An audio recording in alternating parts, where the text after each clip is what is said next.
এটি নাটোরের গুরুত্বপূর্ণ একটি সড়ক। এই সড়ক দিয়েই 250 শয্যা বিশিষ্ট হাসপাতালে প্রতিদিন প্রায় 2000 রোগী চিকিৎসা নিতে আসেন।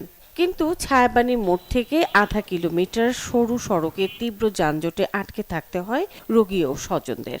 ছায়াবানীর মোড় থেকে হাসপাতাল রোড যে রাস্তাটা, এই রাস্তাটা এমনি খুব সংকীর্ণ, কিন্তু তার উপর যখনই বেলা হয় দোকানপাটেরা, ভ্রাম্যমাণ দোকানপাটেরা বৈশা ফুটপাত এমনভাবে দখল করে নেয় যে সাধারণ মানুষের কষ্ট দুর্ভোগ তো আছেই, পাশাপাশি একটা রুগীর গাড়ি, একটা ইমার্জেন্সি গাড়ি যেতে লাগলেও দেখা যাচ্ছে যে যেখানে 5 মিনিটে যাবে সেখানে 15 মিনিট সময় লাগে।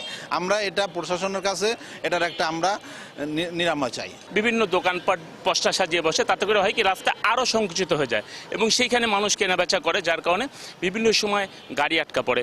বিশেষ করে আমরা যদি বলি ফায়ার সার্ভিসের গাড়ি, আমরা যদি বলি হাসপাতালের অ্যাম্বুলেন্সের গাড়ি বা বিভিন্ন রোগী রিক্সা, ভ্যান, অটো, মানুষ চলাচলের অযোগ্য অবস্থা। গড়ে উঠেছে অবৈধ দোকানপাট, যার ফলে প্রশস্ত রাস্তা সংকুচিত হয়ে সরু রাস্তায় পরিণত হয়েছে। ফলে জরুরি রোগী বহনকারী অ্যাম্বুলেন্স ও ফায়ার সার্ভিসের গাড়িও সময় মতো হাসপাতালে প্রবেশ করতে পারে না। এখান দিয়ে প্রতিনিয়তই প্রশাসন লোক যায় আসে, কিন্তু তারা দেখার ভান করে, বুঝি না কেননা। আর এতে করে কিন্তু ভোগান্তি আমরা পড়ি। এমন সময় হয় যখন যানবাহনগুলো আটকে যায়, তখন পায়ে হাঁটতে খুব কষ্ট হয়। আর ওই মুহূর্তে কোনো রোগী যায়, তো রোগীর মনে হয় কোনো সমস্যা হাসপাতালে পৌঁছবে। ছায়াবানী হলের থেকে আপনার হসপিটাল পর্যন্ত রাস্তা আমাদের জাম থাকে। এই জামের মধ্যে আমাদের রুগী টুগী নিয়ে যাওয়ার খুব বিভ্রান্তের মধ্যে পড়ে যায়। আমরা আসতে মনে করেন অবস্থা খুব খারাপ হয়ে যায়, অ্যাম্বুলেন্স যেতে পারে না, এত রাস্তা চিপা হয়ে গেছে। রাস্তার সব আশেপাশে যে কোনো ছেলেপেলে দোকান দিয়েছে, তাদের আমরা মনে করেন হটানো যায় না।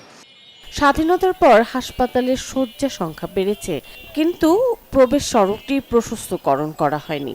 বিষয়টি স্বীকার করেছেন স্থানীয় ফায়ার সার্ভিস কর্মকর্তা ও ট্রাফিক সার্জন।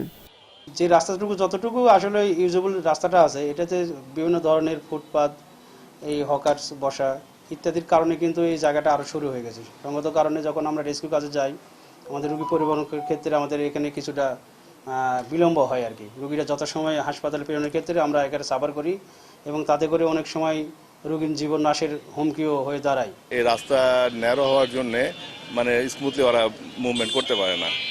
আর বর্ষাকালের জন্য আরও হচ্ছে রাস্তাতে একটু গর্ত হওয়াতে, খানা গন্ধ হওয়াতে ওর মধ্যে পানি জমে রাস্তা ভরাট হয়ে থাকতেছে।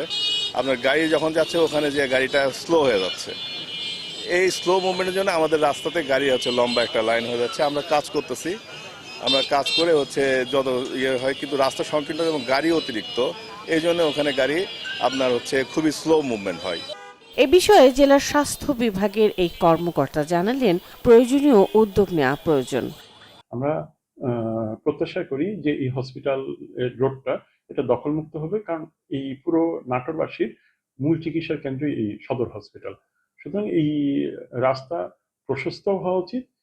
প্রশস্ত হওয়া না হয় সময়ের ব্যাপার, কিন্তু দখলমুক্ত হওয়া অত্যন্ত আবশ্যক। জেলা প্রশাসনের দাবি, হাসপাতাল সড়কের অবৈধ দখল উচ্ছেদে শিগগিরই অভিযান পরিচালনা করা হবে। ছায়াবানী মোড় থেকে হসপিটাল পর্যন্ত যে রাস্তা, এটি অবৈধ দখলদারিত্বের কারণে অনেক ন্যারো হয়ে গিয়েছে, যে কারণে ইমার্জেন্সি গাড়িগুলো সেখানে যাতায়াত করার সমস্যা হয়ে যাচ্ছে। আমাদের কাছে ইতিমধ্যে অনেক কমপ্লেইন এসেছে। আমরা জেলা প্রশাসন থেকে এটি উচ্ছেদের জন্য প্রয়োজনীয় ব্যবস্থা নিচ্ছি। তবে জেলার লাখো মানুষের প্রত্যাশা শুধু উচ্ছেদ অভিযান নয়, হাসপাতালে নির্বিঘ্নে যাতায়াত নিশ্চিত করতে দ্রুত সড়কটি স্থায়ীভাবে প্রশস্ত করা হোক। Desk report, channel 24।